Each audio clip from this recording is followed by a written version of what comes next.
श्री हरिवंश महाराज जी, सफलता क्या है? सफलता का मूल मंत्र क्या है? क्या हमारी मानी हुई मान्यता की पूर्ति ही सफलता? मनुष्य जीवन के बंधन से मुक्त हो जाना सफलता है।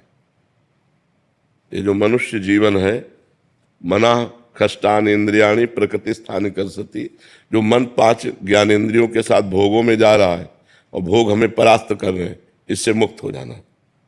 जो हम जन्म मरण के बंधन में विवश होकर जा रहे हैं, इससे मुक्त हो जाना। काम क्रोध लोभ मोह मद मत्सर, इन पर विजय प्राप्त कर लेना। तो ये मनुष्य जीवन के बंधन से मुक्त हो जाना, भगवान की प्राप्ति करना, ये सफलता है। और इसका मूल जो मंत्र है वो भगवान का नाम है, क्योंकि उसी से बुद्धि शुद्ध होगी, उसी से पाप नष्ट होंगे, उसी से आपको आत्मबल मिलेगा, तभी आप इस मार्ग में चल पाएंगे। तो प्रेम मूल यह नाम है।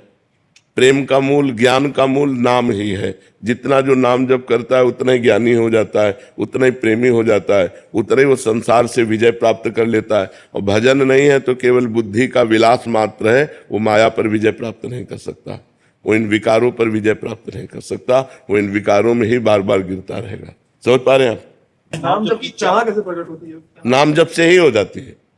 जब हम बार बार नाम जप करते हैं तो हमारी चाह भी नाम ही प्रकट कर देता है।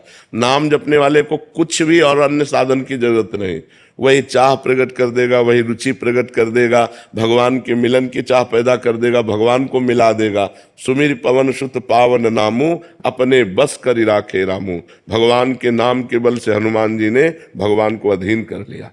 भगवान के भजन में बहुत बल है। बड़े बड़े सिद्ध संत हुए भगवान के नाम जप से हुए। सब कुछ नाम जप ही प्रकट कर देगा। आप केवल नाम जप करके देख लो। इस जन्म में एक नियम ले लो कि मैं भगवान का नाम जप नहीं छोड़ूंगा, फिर आप मिलना देखो, आपका परिवर्तन कितनी जोर का होता है। सब ठीक हो जाएगा, सब ठीक हो जाएगा। अरे समझो, हम बार बार उदाहरण देते हैं कि जो राम नहीं कह पाते थे, राम राम नहीं बोल पाते थे, वो मरा मरा उच्चारण किया।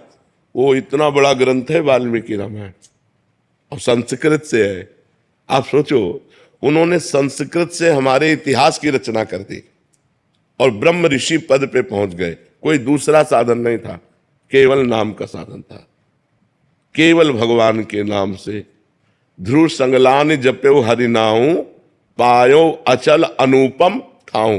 ध्रुव ने ग्लानि युक्त होकर, माता ने थप्पड़ मार के, तुम पिता के सिंहासन पर बैठने के तब अधिकारी हो गए जब मेरे गर्भ से, जो भी माता थी ना, उसने 2 पत्नी थी, सुनीति और सुरुचि। तो सुनीति के बेटा थे ध्रुव, सुरुचि को अच्छा नहीं लगा, तो ध्रुव संगलानि ग्लानि युक्त होकर भगवान का नाम जप किया, तो अनुपम ठाऊ। आज भी जो ध्रुव को पद मिला है वो किसी महात्मा को नहीं मिला।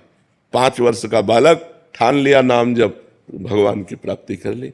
प्रहलाद जी ने नाम जप के बल से बड़ी बड़ी विपत्तियों को पार किया। तो हम नाम जप करें, नाम जप में बड़ी सामर्थ्य है।